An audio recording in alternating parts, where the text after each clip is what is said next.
नमस्कार, एवं तहलका हरियाणा देख रहे हैं आप। मैं हूं महेंद्र सिंह। हरियाणा टुडे में आज हम दिन भर की तमाम बड़ी खबरों पर चर्चा करेंगे, लेकिन शुरुआत करेंगे कांग्रेसी नेता रेणुका चौधरी के बयान की खबर से। रेणुका चौधरी ने माना है कि केंद्रीय मंत्री और अंबाला से सांसद कुमारी सैलजा खफा हैं।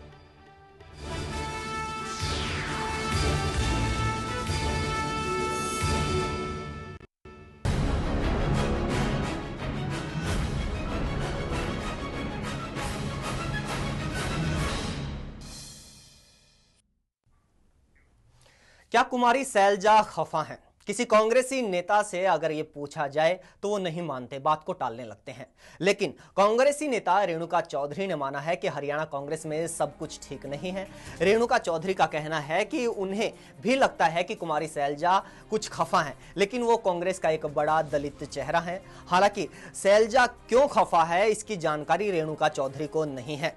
तो जिस तरह से बार बार ये बात उठती रही है कि हरियाणा कांग्रेस में सब कुछ ठीक ठाक नहीं है, दो धड़े बनते जा रहे हैं हरियाणा कांग्रेस में। एक धड़ा मुख्यमंत्री भूपेंद्र सिंह हुड्डा का है, दूसरे धड़े में कुमारी सैलजा हैं, चौधरी बीरेंद्र सिंह हैं, ईश्वर सिंह हैं। तो जब भी हरियाणा के किसी कांग्रेसी नेता से ये बात पूछी जाती है तो वो अक्सर ये मानते नहीं हैं और बात को टालने लगते हैं। लेकिन दिल्ली में बैठने वाली कांग्रेसी नेता रेणुका चौधरी ने माना है कि हरियाणा कांग्रेस में सब कुछ ठीक ठाक नहीं है और अंबाला से सांसद कुमारी सैलजा और केंद्रीय मंत्री किसी स्थानीय मुद्दे को लेकर खफा हैं। हाँ, मुझे लगता है कि सैलजा जी खफा है किसी बात पे, और वो हमारी बहुत सीनियर मंत्री है। ऐसी बात नहीं है कि आजकल की मंत्री बनी है, बहुत दिनों से मंत्री रही। कई बार उन्होंने कहा है कि कांग्रेस पार्टी ने उनको पहचाना है, एक दलित की बेटी को उन्होंने पहचाना है। ये कई बार हमारे बड़े बड़े सभाओं में कहा। तो वहीं लोकली कुछ हादसा हुआ होगा, मैं नहीं जानती हूँ और मेरी उनसे अभी संपर्क नहीं हुई। और इसी खबर पर ज्यादा जानकारी और चर्चा के लिए एवं संवाददाता हकीकत कादियान दिल्ली से हमारे साथ फोनलाइन पर जुड़ चुके हैं। हकीकत, आपसे जानना चाहेंगे क्या कुछ सवाल पूछा गया था रेणुका चौधरी से और क्या कुछ जवाब मिला?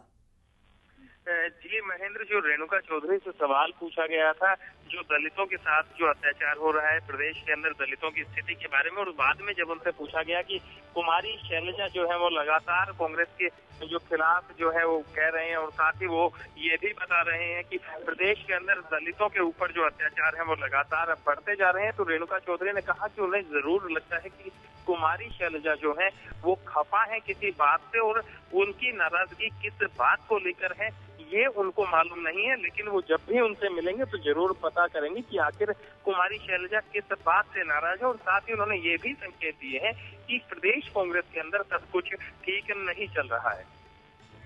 जी, हकीकत कहीं ना कहीं अब ये साफ होता दिखाई दे रहा है। हरियाणा के कांग्रेस के नेताओं से अगर बात की जाए तो वो मानते नहीं है कि हरियाणा कांग्रेस में सब कुछ ठीक ठाक नहीं चल रहा है।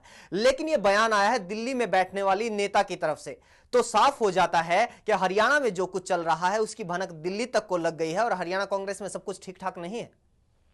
जी बिल्कुल, इस बात से बिल्कुल सीधा सीधा अंदाजा लगाया जा सकता है। वैसा नहीं है महेंद्र की भनक जो है वो आला कमान को नहीं है, क्योंकि लगातार जो है प्रदेश कांग्रेस के खिलाफ जो है वो आवाज उठती रही है, चाहे सांसद ईश्वर सिंह हो, बीरेंद्र सिंह हो या कोई और नेता हो।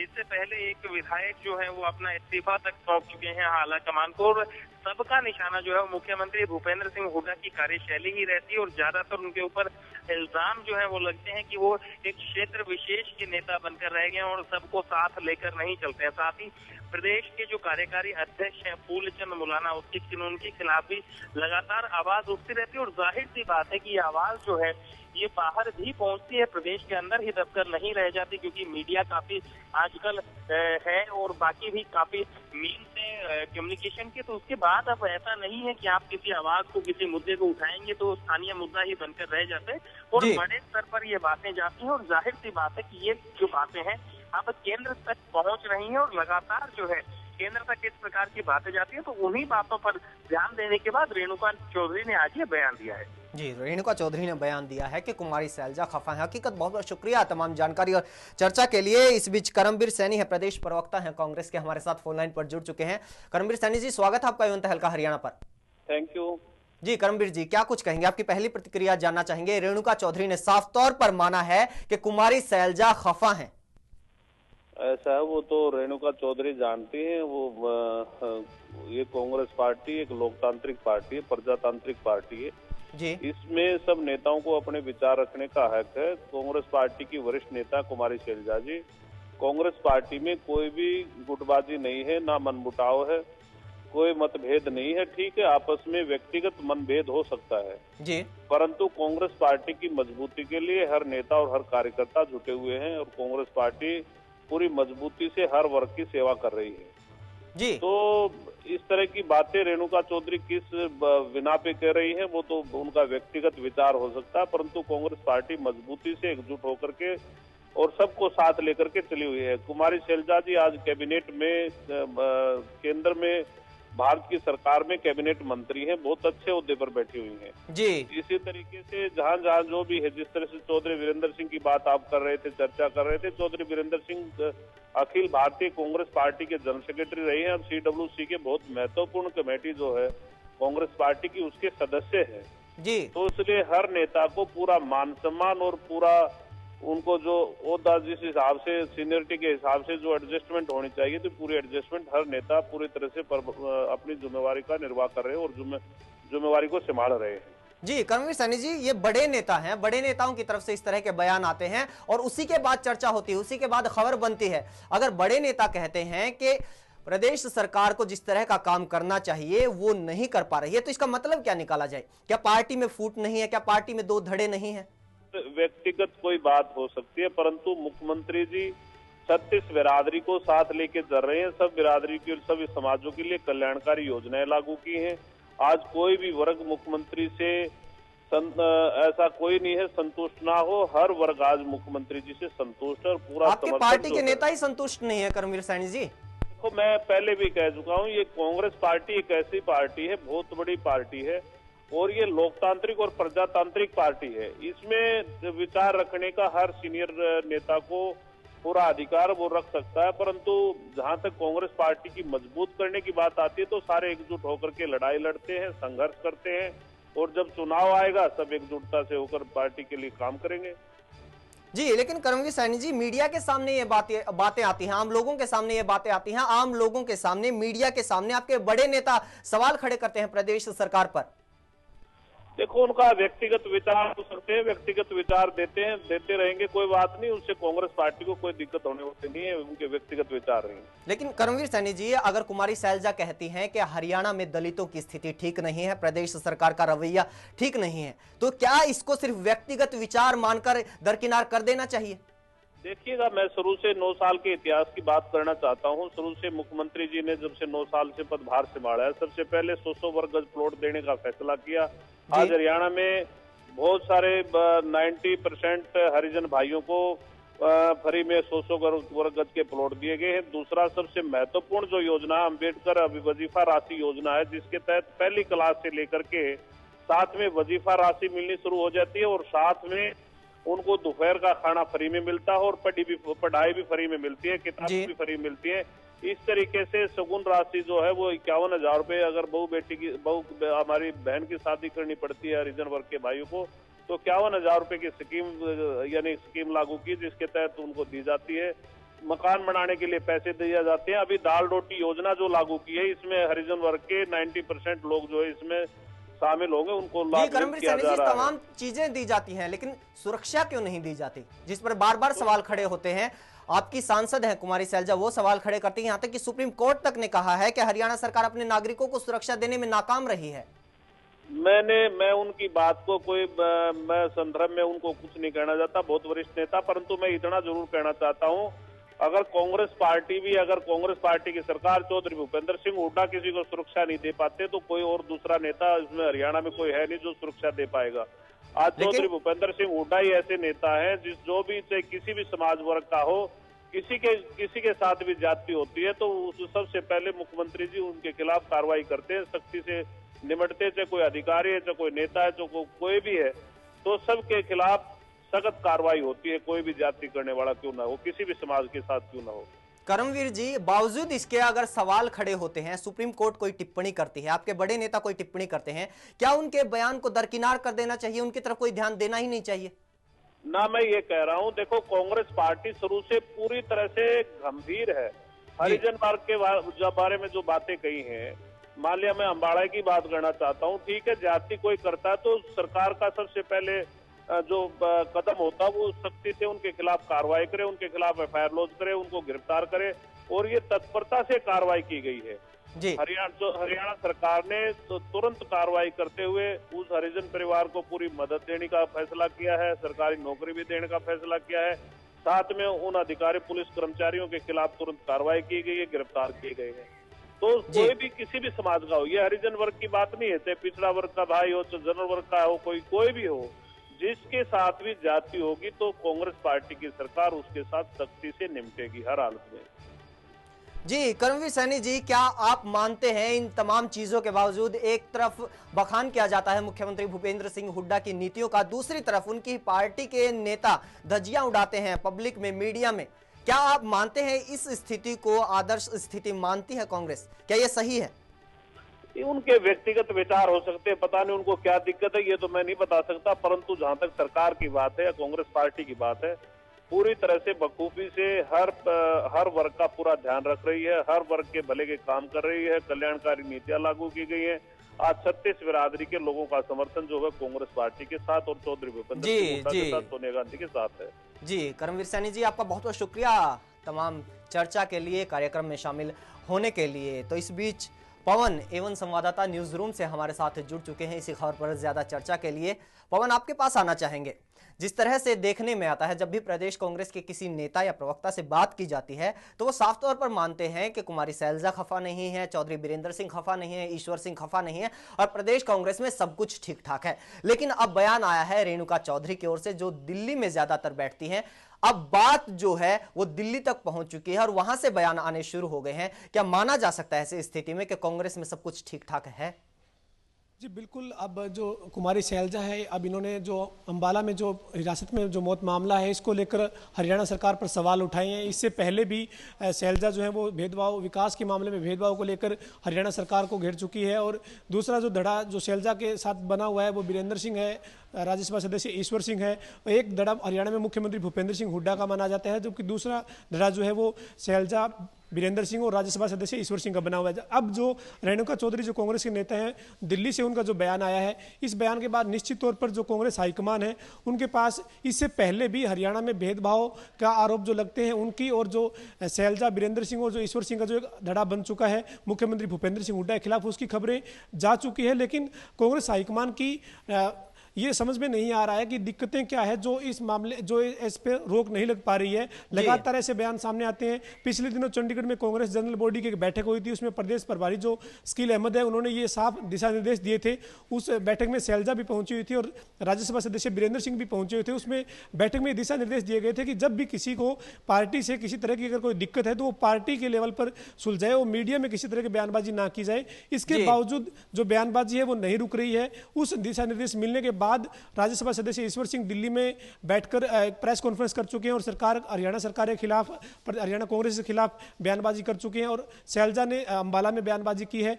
और अब दिल्ली से जो रेणुका चौधरी का जो बयान आया है, निश्चित तौर पर कांग्रेस हाईकमान के पास ये बात जा चुकी है। और हो सकता है कि आने वाले दिनों में कांग्रेस हाईकमान हरियाणा कांग्रेस को इसको लेकर कुछ और दिशा निर्देश दे। लेकिन अगर इस तरह कोई दिशा निर्देश नहीं मिलते हैं और अगर कोई कार्रवाई नहीं होती है तो निश्चित तौर पर महेंद्र, आने वाले जो 2014 के जो लोकसभा के जो चुनाव है उसमें हरियाणा कांग्रेस को इसका बड़ा खामियाजा भुगतना पड़ सकता है।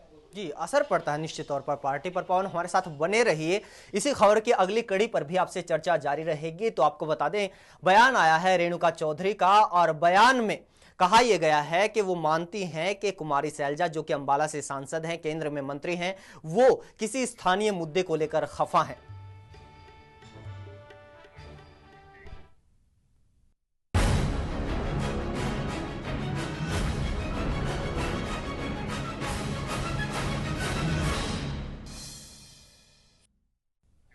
जी हां, इसी खबर की अगली कड़ी पर चर्चा करेंगे, बात करेंगे मुख्यमंत्री भूपेंद्र सिंह हुड्डा के बयान की।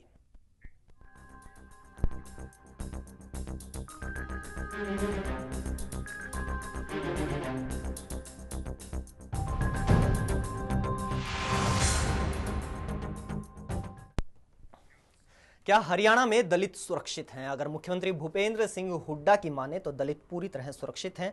लेकिन आपको बता दें कि खुद कांग्रेसी सांसद कुमारी सैलजा ने दलितों को लेकर सरकार के रवैये पर सवाल खड़े किए थे। इतना ही नहीं, मिर्चपुर कांड पर सुनवाई के दौरान सुप्रीम कोर्ट ने भी हरियाणा सरकार को फटकार लगाई थी। हरियाणा में दलितों के सिचुएशन को लेकर सुप्रीम कोर्ट ने भी टिप्पणी की है कि वो सिक्योर नहीं है और सैलजा ने भी कहा है कि हरियाणा में दलित सिक्योर।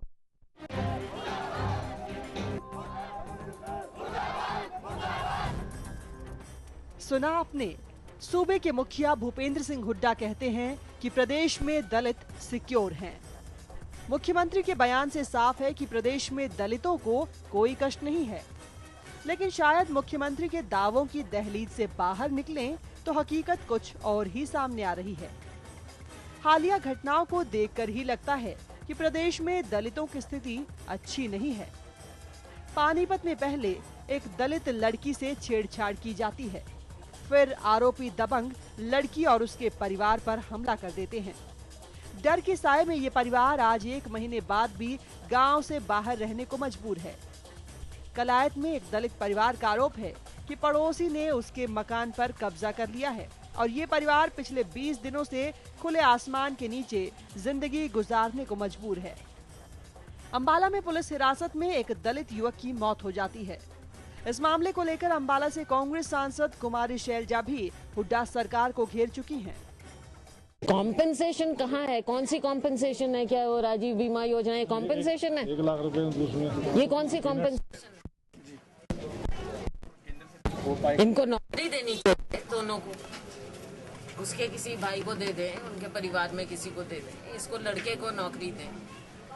हरियाणा सरकार दे नौकरी, सरकार ही देती है, स्टेट गवर्नमेंट हमेशा। और कॉम्पेंसेशन क्या है? दिस इज पीनट्स, दिखावा है केवल। कोई ना कोई आता रहे, फिर 1 लाख बढ़ा दिया, फिर 1 लाख बढ़ा दिया, ये क्या कॉम्पेंसेशन दिखावा है? हम केंद्र सरकार से हम बात करते हैं कि हमारे यहाँ एससी पर क्राइम्स नहीं है, कम है, सब कुछ कम। यहाँ पर तो आप देखिए कि अत्याचार कौन कर रहा है? समाज नहीं कर रहा, समाज का एक हिस्सा दूसरे के ऊपर नहीं कर रहा है यहाँ पर अत्याचार। यहाँ पर जो रक्षक हैं वो भक्षक हैं। देश की सबसे बड़ी अदालत सुप्रीम कोर्ट भी गुरुवार को हरियाणा सरकार को फटकार लगा चुकी है। मिर्चपुर कांड की सुनवाई करते हुए सुप्रीम कोर्ट ने कहा कि दलितों का कसूर इतना था कि वो एक दलित थे और दूसरे गरीब।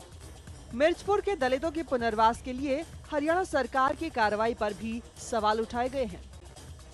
सरकार अपने सिटीजन्स की रक्षा करने में असफल रही है, तो इसके बाद उन्होंने ये भी बोला कि हरियाणा सरकार जो है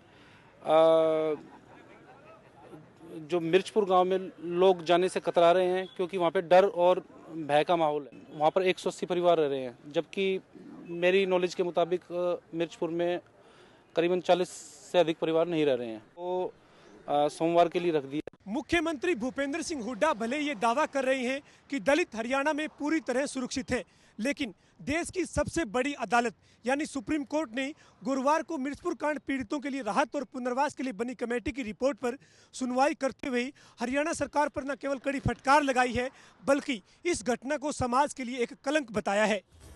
मुख्यमंत्री जी गौर से देख लीजिए, ये घटनाएं पिछले कुछ समय की ही हैं। ये बताने के लिए काफी है कि प्रदेश में दलित कैसे सिक्योर हैं। एवं तहलका हरियाणा के लिए चंडीगढ़ से पवन सेवर की रिपोर्ट। जी हाँ, बड़ा सवाल ये है कि क्या हरियाणा में दलित सुरक्षित हैं? पवन ज्यादा चर्चा के लिए लगातार हमारे साथ बने हुए हैं न्यूज रूम से। पवन, आपके पास आना चाहेंगे। सबसे बड़ा सवाल यही कि जो खबरें एक के बाद एक आ रही हैं, जो बयान एक के बाद एक आ रहे हैं, उन्हें सच माना जाए, सुप्रीम कोर्ट ने जो फटकार लगाई है उसे सच माना जाए, या फिर मुख्यमंत्री भूपेंद्र सिंह हुड्डा की तरफ से जो आज बयान आया है कि दलित सुरक्षित हैं उसे सच माना जाए? जी बिल्कुल महेंद्र, सुप्रीम कोर्ट ने गुरुवार को जो मिर्चपुर मामले की सुनवाई करते हुए हरियाणा सरकार को कड़ी फटकार लगाई और ये कहा कि जो ये मामला सामने आया है ये पूरे समाज के लिए अपने आप में एक कलंक है। और उसके बाद पानीपत के सेरा गांव का मामला सामने आ चुका है। इससे पहले अंबाला में पुलिस हिरासत में जो मौत का मामला सामने आया था, वो जो दलित परिवार का जो युवक था उसकी मौत हो गई थी। उसमें जो केंद्रीय मंत्री कुमारी सैलजा है, जो कांग्रेस के सांसद है अंबाला से, वो हरियाणा सरकार पर यह आरोप लगा चुकी हैं कि दलितों के को लेकर हरियाणा सरकार गंभीर नहीं है, उनको लेकर उनकी सुरक्षा को लेकर गंभीर नहीं है। लेकिन मुख्यमंत्री भूपेंद्र सिंह हुड्डा इसके बावजूद ये कह रहे हैं कि दलित हरियाणा में पूरी तरह से सुरक्षित है। आज चंडीगढ़ में एक कार्यक्रम में मुख्यमंत्री पहुंचे थे। जब उनसे मीडिया ने जानना चाहा कि इस मामले में क्या कार्रवाई हुई है या दलितों को लेकर हरियाणा सरकार क्या कर रही है और सुप्रीम कोर्ट ने टिप्पणी की है, तो किसी भी सवाल का उनके पास कोई सटीक जवाब नहीं था। सिर्फ उन्होंने इतना कहा, दो टूक बात कही कि हरियाणा में दलित सुरक्षित है। इसके अलावा उन्होंने कुछ भी नहीं कहा। हालांकि जो ये मामले सामने आ रहे हैं वो कहीं ना कहीं सरकार या मुख्यमंत्री भूपेंद्र सिंह हुड्डा के जो दावे हैं उनकी पोल खोलते हैं, क्योंकि अगर सवाल खड़े करते हैं। पवन बने रहिए हमारे साथ, आपके पास वापस लौटेंगे। इस बीच कांता आलड़िया है, बहुजन संदेश पार्टी के राष्ट्रीय अध्यक्ष, हमारे साथ फोन लाइन पर जुड़ चुके हैं। कांता जी, स्वागत आपका यूं तहलका हरियाणा पर। जी कांता जी, आपसे जानना चाहेंगे, आप क्या मानते हैं जो स्थिति आज हरियाणा में है? मुख्यमंत्री भूपेंद्र सिंह हुड्डा ने कहा है कि हरियाणा में दलित सुरक्षित हैं। आप क्या मानते हैं, क्या हरियाणा में दलित सुरक्षित हैं? देखिए, ये हरियाणा प्रदेश में दलितों के लिए कोई आज कोई नया दिन नहीं है और नई घटना नहीं है। मैं आपके चैनल के माध्यम से मुख्यमंत्री जी को कहना चाहती हूँ कि जब से ये मुख्यमंत्री बने और आज तक एक भी महीना ऐसा गिना दे, कोई दिन ऐसा गिना दे कि हरियाणा प्रदेश में दलितों का उत्पीड़न ना होता हो, उनका शोषण ना होता हो, बहन बेटियों से बलात्कार ना होते हो, हमारे नौजवान भाइयों को मौत के घाट ना उतारा जाता हो। अभी तक तो बात ये थी कि भाई जातिवाद के ऊपर था कि भाई एक विशेष जाति के लोग इनका शोषण करते थे। जो अम्बाला की घटना है, इससे तो साबित होता है कि मुख्यमंत्री के द्वारा सरकार में पुलिस के नाम पर सरकारी गुंडे भर्ती किए गए और सरकार के गुंडों ने इनको मौत के घाट उतारा है। ये तो पूरी सरकार के इशारे पर हुआ है। और मुख्यमंत्री जी किस मुंह से कहते हैं कि हरियाणा में दलित सुरक्षित है? हरियाणा की टोटली सरकार जो है दलितों के लिए पूरी तरह खेल है और हरियाणा का दलित सुरक्षित नहीं है। और ऐसा समय आने वाला है कि हमें लगता है कि हरियाणा प्रदेश में हमें यहाँ से पलायन करना पड़ेगा। ये हमारी मजबूरी है। जी कांता जी, लेकिन सरकार के नुमाइंदों से जब भी बात की जाती है तो उनका कहना होता है कि तमाम तरह की सुविधाएं दी जा रही हैं, दलितों के लिए अलग से योजनाएं चलाई गई हैं। आपसे जानना चाहेंगे, जो सुविधाओं भरी योजनाएं देना जरूरी है या फिर दलितों को सुरक्षा देना जरूरी है? मैं ये कहना चाहूंगी सरकार के नुमाइंदों को कि दलित इतने समर्थ हैं और स्वाभिमानी हैं, आप लोगों को सुविधाएं दे सकते हैं। दलितों को पहले अपना सम्मान और स्वाभिमान की रक्षा चाहिए। जब इन लोगों का स्वाभिमान ही नहीं है, सम्मान ही नहीं है, तो भीख का ये क्या करेंगे? इस सरकार ने चौधरी भूपेंद्र सिंह हुड्डा जी ने तो दलितों को भिखारी बना दिया है। ये जो लोग कमा के खाते थे आज इनको भिखारी बना दिया, भीख मांगने के ऊपर ये मजबूर हो चुके हैं। ये गलत कहते हैं सरकार के नुमाइंदे।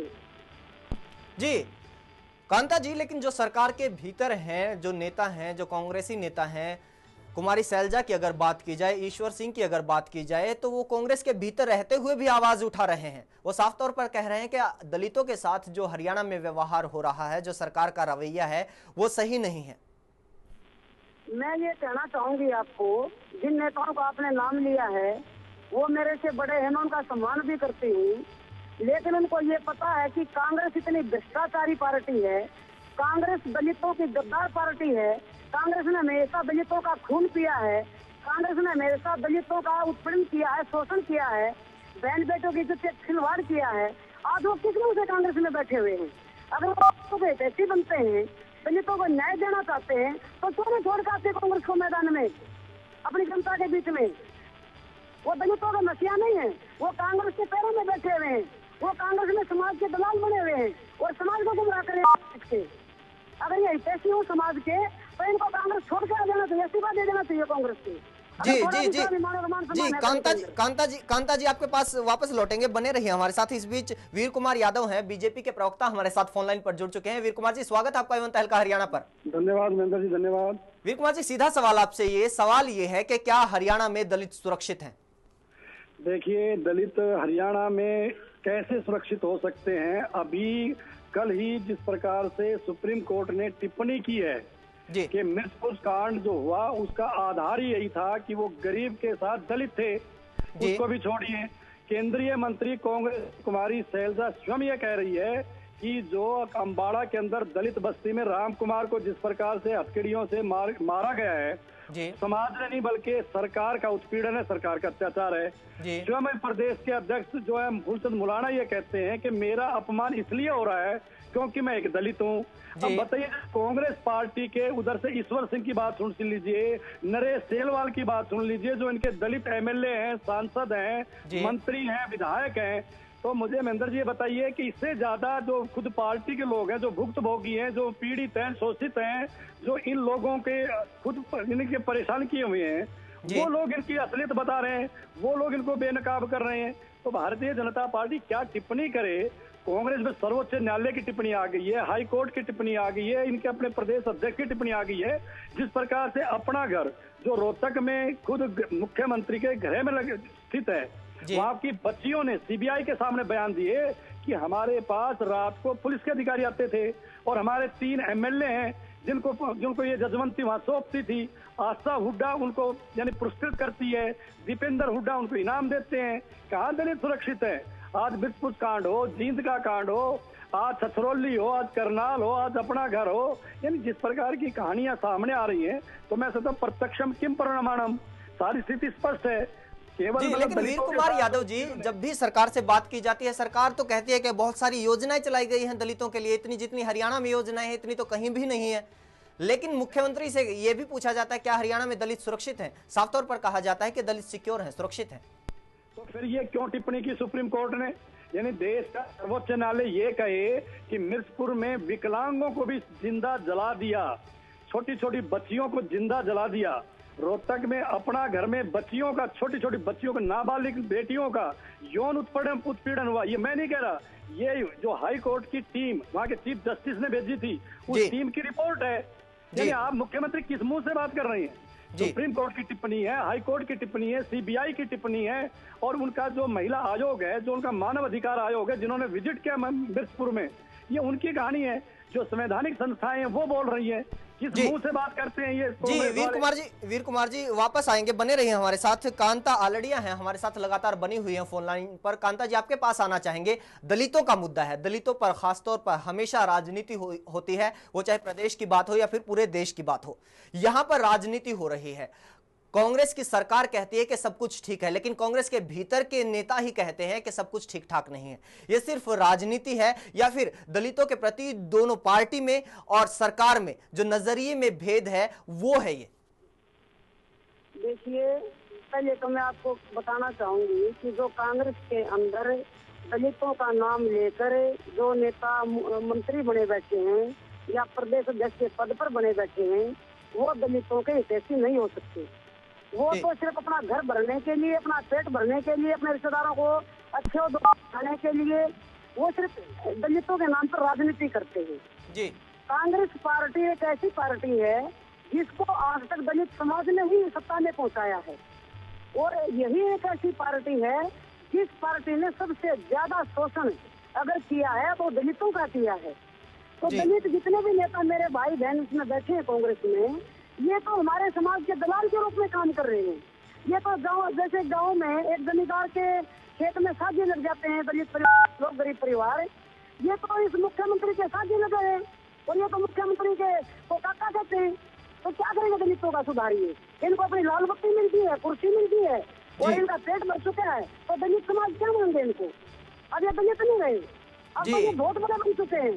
दलित तो है जो दबा कुचला है, जिसके पास खाने के लिए रोटी नहीं है, रहने के लिए मकान नहीं है, रोजगार नहीं है, बच्चों को पढ़ाने के लिए उनके पास पैसा नहीं है, बीमार हो जाए तो दवाई दिलाने के लिए पैसा नहीं है, दलित तो वो है।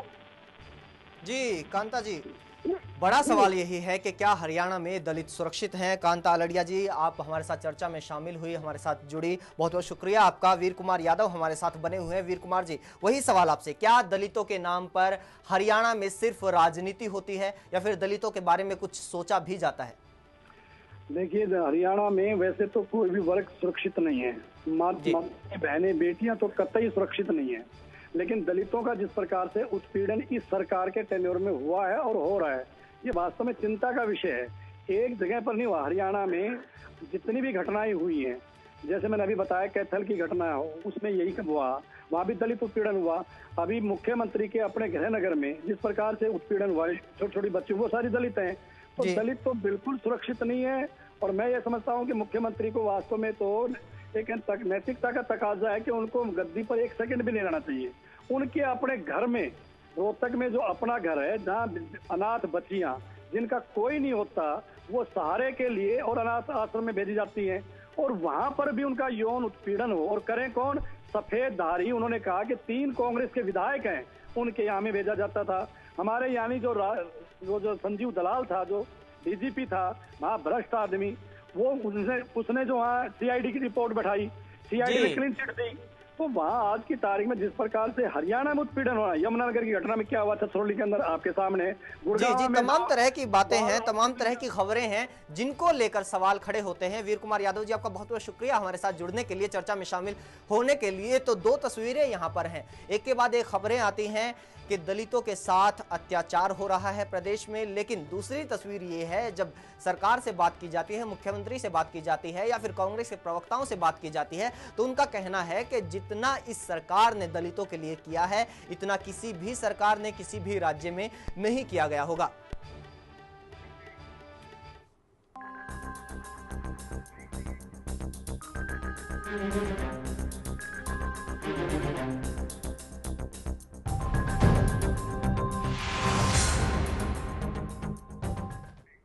जी हाँ, बड़ा सवाल यही है कि क्या हरियाणा में दलित सुरक्षित हैं? आगे बढ़ेंगे और पानीपत के शेरा गांव के दलित परिवार की बात करेंगे।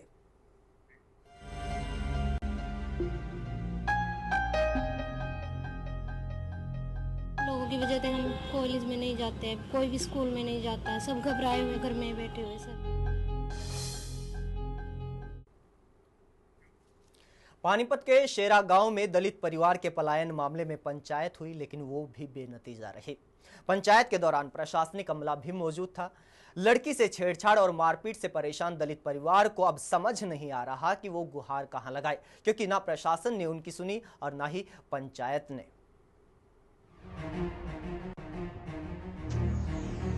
पानीपत के शेरा गांव के इस परिवार को कहीं राहत मिलती नजर नहीं आ रही है। 1 महीने से ज्यादा हो गया है इस परिवार को अपना घर छोड़े, लेकिन अब तक न पुलिस ने कोई सुध ली है और न ही दलितों के नाम पर बनी संस्थाओं ने इन्हें पूछा है। न महिलाओं को उनका हक दिलवाने का दावा करने वाली संस्थाओं ने जानकारी दी है, न दलितों के नाम पर राजनीति करने वालों ने संपर्क साधा है। A1 तहलका हरियाणा पर प्रमुखता से खबर दिखाए जाने के बाद एक पहल हुई। शेरा गांव में दोनों पक्षों के बीच पंचायत हुई। एसडीएम और डीएसपी भी मौके पर मौजूद थे, लेकिन पंचायत में भी कोई नतीजा नहीं निकला। 1.5 घंटे चली पंचायत में कोई फैसला नहीं हो पाया। पंचायत में मतलब दबंग लोगों का ही प्रभाव रहा, क्योंकि मैं तो गांव छोड़ चुका हूं। मेरी तरफ से तो जो समाज के गरीब लोग हैं, वाल्मीकि, वो बोलने वाले हैं, वो गांव में कुछ बोलने को तैयार नहीं है। अधिकारी के ऑफिस में कहने के लिए तैयार है। पंचायत की बातों से कोई संतुष्टि नहीं हो पाई। लगभग 1 महीना पहले तो एक पक्ष की शिकायत थी कि भाई पुलिस द्वारा कार्रवाई नहीं की गई, तो डीएसपी साहब हैं, साथ में उनके सामने सारी सुनवाई होगी। अब जो भी कानूनी कार्रवाई होगी कर दी जाएगी। 13 को एफआईआर दर्ज हुई है और उसके बाद ये हमारे पास नहीं आए, प्रशासन के पास कोई नहीं आया। ये सब झूठ बात है। आज हमने इनको बुलाया है और आज ही हम पंचायत के बीच में आ गए, एसडीएम साहब और मैं दोनों आ गए, तो हमें इसके पहले तस्दीक करेंगे। अब इस परिवार को समझ नहीं आ रहा है कि जाएं तो जाएं कहां, करे तो करे क्या, क्योंकि जिस प्रशासन ने कुछ करना था वो चुप बैठा है। मामला दर्ज हुए 1 महीने से ज्यादा हो गया है, लेकिन पुलिस ने अब तक कोई कार्रवाई नहीं की है। दरअसल इस परिवार का आरोप है कि गांव के कुछ दबंगों ने पहले तो उनकी लड़की से छेड़छाड़ की, फिर परिवार के सदस्यों के साथ मारपीट की गई, उसके बाद उन्हें डराया धमकाया गया। इसके चलते आखिरकार दलित परिवार को गांव छोड़ने पर मजबूर होना पड़ा। 1 महीने से ज्यादा वक्त हो चुका है। ये परिवार अपना घर छोड़कर एक मंदिर में रह रहा है। बार बार कार्रवाई की मांग कर रहा है, लेकिन लगता है पुलिस पंचायत के भरोसे बैठी हुई है। A1 तहलका हरियाणा के लिए पानीपत से कुलवंत सिंह।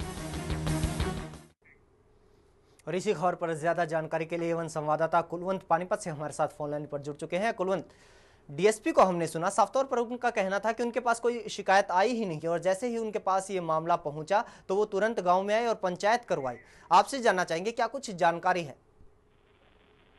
देखिए महेंद्र, ये बचकाना जो बयान था राजवीर हुड्डा ने एवं तहलका पर दिया है, क्योंकि 1 महीना 4 दिन पहले ये लोग परिजन हैं जो मौके पर गए थे, डीएसपी से मिले हैं, राजवीर हुड्डा से इनकी बातचीत हुई है। उसके बाद कार्रवाई न्याय के एसपी के पास गए हैं और जो इन्होंने लेटर दिखाए हैं डीजीपी के पास भी गए, उसके बाद कार्रवाई की बात कही गई है। लेकिन उसके बावजूद एक रात जो पीड़ित परिवार है यानी कि सुभाष जो मुखिया है परिवार का, उसको जेल में रखा गया है। उसके बाद अगले दिन उसको छोड़ा गया है। तो कहीं ना कहीं ये पुलिस के ऊपर आरोपी पक्ष की तरफ से दबाव बना रहा है, तभी तक कार्रवाई नहीं हो सकती। एवं तहलका कल से ही बड़ी प्रमुखता से इस खबर को दिखा रहा है, जिसके चलते पुलिस के ऊपर दबाव बना है।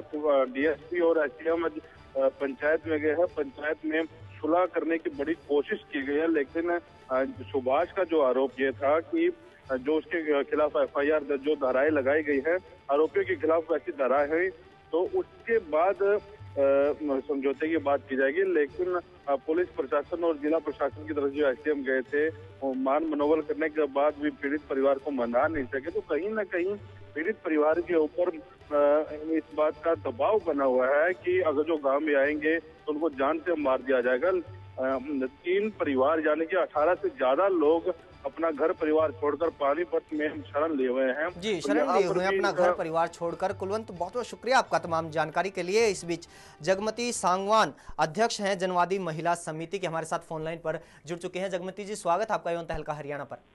धन्यवाद।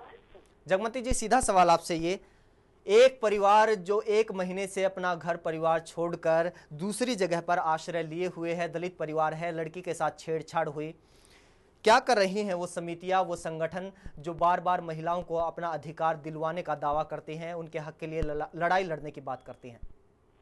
देखिए, समितियां और संगठन तो दूसरे दर्जे पे आएंगी। सबसे पहले तो मुझे ये लगता है कि जो प्रशासनिक तंत्र है उसका कोई विकल्प नहीं हो सकता और उसकी मुख्य जिम्मेवारी है कि किसी भी नागरिक को उसकी लड़की के साथ किसी के साथ भी हिंसा हुई है तो तुरंत न्याय मिले। और इसके अंदर जो पॉलिटिक्स है असल में उसको मुझे लगता है कि नागरिकों को समझना चाहिए। सबसे महत्वपूर्ण चीज ये है ताकि वो असली जगह पे निशाना जो है वो लगा सके।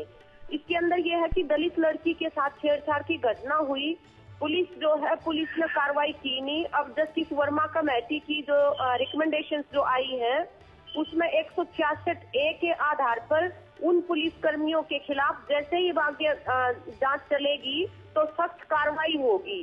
अब पहले की तरह से नहीं है कि आपकी मनमर्जी है, एफआईआर लॉन्च करी ना करी, मतलब मेडिकल करवाया नहीं करवाया या कोई भी राहत दी ना दी। अब उनकी जवाबदेही जो है वो सुनिश्चित हो गई है। जब वो उनको डर सता रहा है कि कहीं पे भी आगे अगर गया मसला तो उनके खिलाफ कार्रवाई होगी, तो यही लोग जो हैं वो एक तरह से ये समझौते की पंचायतें आयोजित करवाते हैं फिर। जी जगमती जी, यहाँ पर सवाल इसी बात को लेकर खड़ा होता है कि 1 महीने पहले का ये मामला है, 1 महीने से ये परिवार अपना घर छोड़कर दूसरी जगह पर रह रहा है, प्रशासन पुलिस कोई कार्रवाई नहीं कर रही है।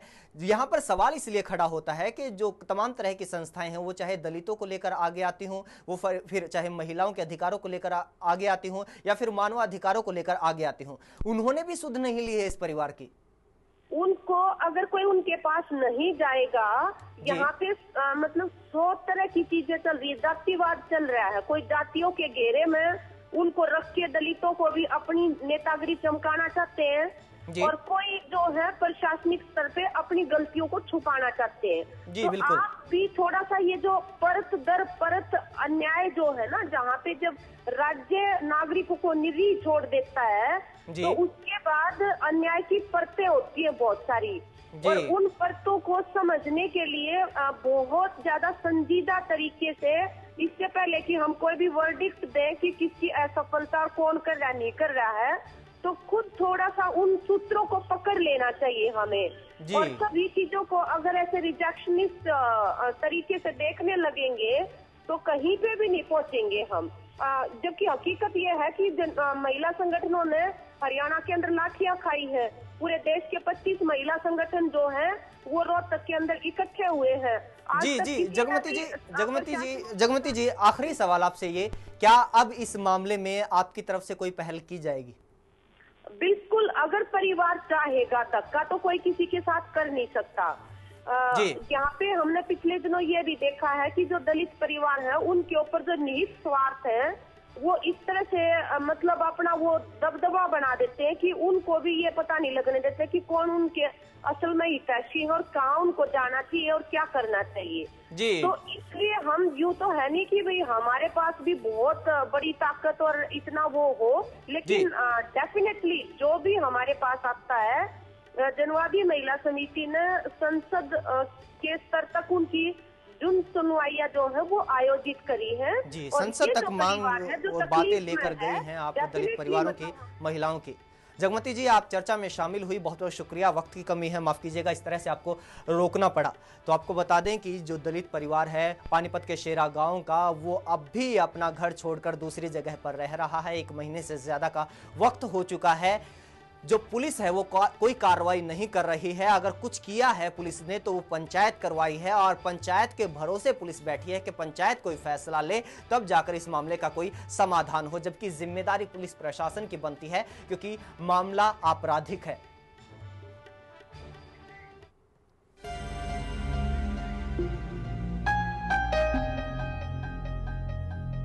लोगों की वजह से हम कॉलेज में नहीं जाते हैं, कोई भी स्कूल में नहीं जाता है, सब घबराए हुए घर में बैठे हुए सब। और यहाँ पर एक छोटे से ब्रेक के लिए रुकेंगे। ब्रेक के बाद दिन भर की दूसरी बड़ी खबरें आपको दिखाएंगे।